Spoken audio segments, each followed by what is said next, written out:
Hey, this is Chuck Billy from Testament, and I'm blowing it up. Blowing it up. Blowing up. On Capital Chaos. Capital Chaos. Capital Chaos. Capital Chaos. Capital Chaos. Capital Chaos. Capital Chaos. Capital Chaos. Capital Chaos TV. Motherfucker. Go fuck your mother. Album so far. Well, I have a lot of favorites. I mean, live, I definitely like playing Invade, Destroy, Repeat. That's my favorite song to play live right now. But there's a song called Builders of the Future, which is the title track, which is a really great song. And it's completely electronic. There's no guitar or anything on it. So I like that a lot. We did this really weird song called I Want to Kill You, which is this sort of like almost acoustic, creepy ballad almost, which is something we've never done. So I really like that. And then it's a track called You're Gonna Love It If You Like It or Not, which is one of my favorites as well.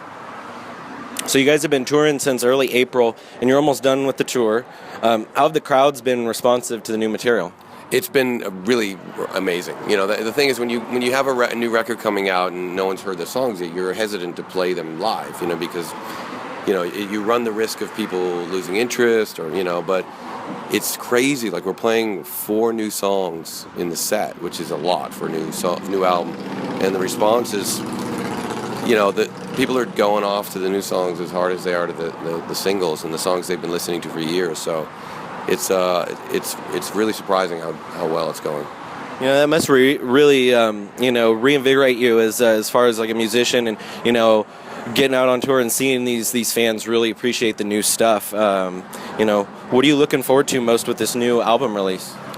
Well, I mean, it's always nerve-wracking putting a new record. I mean, it's exciting, and you work on it for so long, sort of in a bubble. It's just you and your band and a select few people that get to hear it, and so you just don't know what, you lose perspective on it. So the exciting part about a record coming out is now it gets out there and you get feedback from people, and you get people telling you what their favorite songs are, and you get to play those songs live and get immediate gratification from people singing the lyrics. And so, it's always really exciting to have a new record out. I mean, it is a little scary sometimes too, because you don't know, the business is not what it used to be. It's a very crazy time, and we don't, as artists and bands, we don't depend on CD sales anymore. We don't even think about it because it's not part of the equation anymore.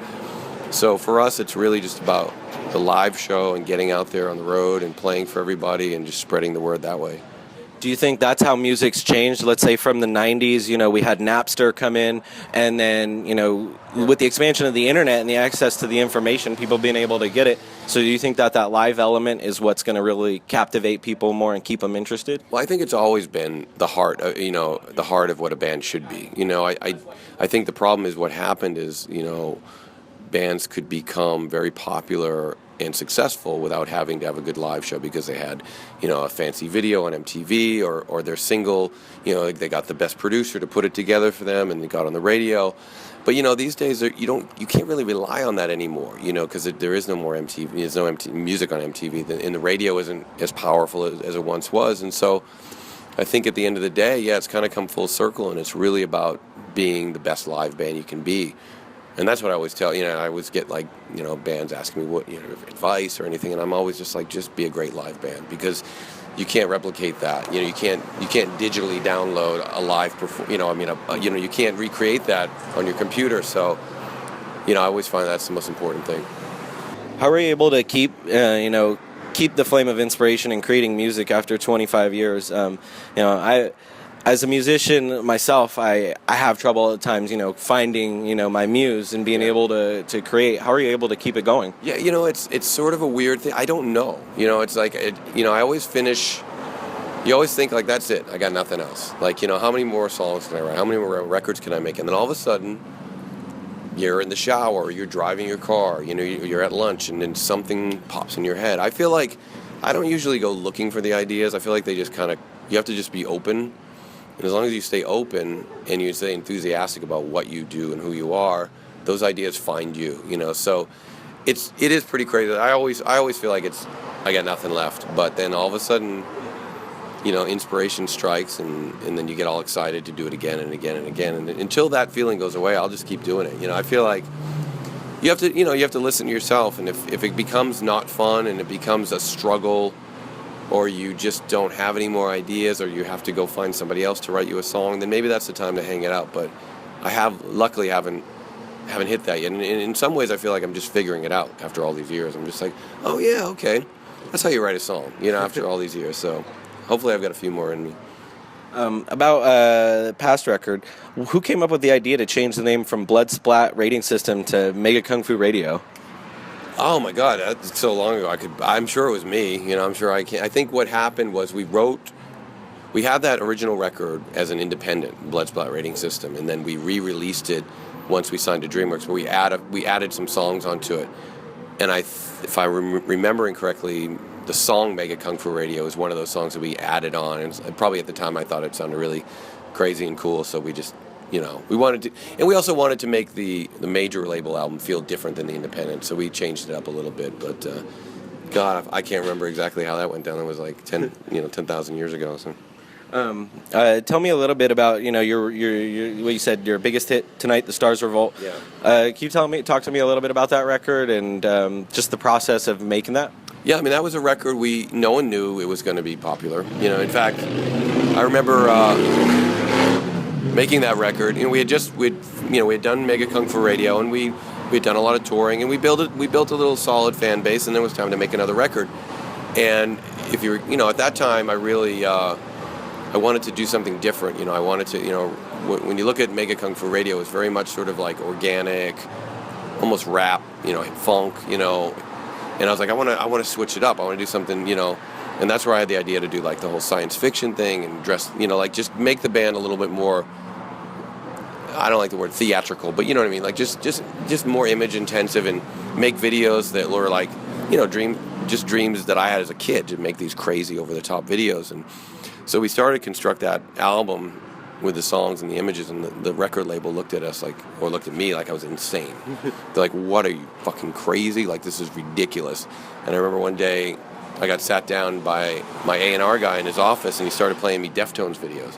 And he was literally like, this is what you should be doing. What's wrong with you? Like, skateboarders, baggy pants. This is what you should be doing. And I'm like, well, yeah, but like they do that, and they do it great. And I don't want to do that. Like, I want to do this. And they're just like, you fucking idiot.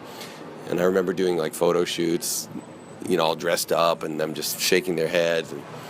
And then, we made the record, and no one heard a single, no one thought it was anything. And then a crazy thing happened. We had there was a radio programmers convention in LA, and all the labels would submit a song to be judged by the programmers, and Worlds Collide was that song, was one of the many songs.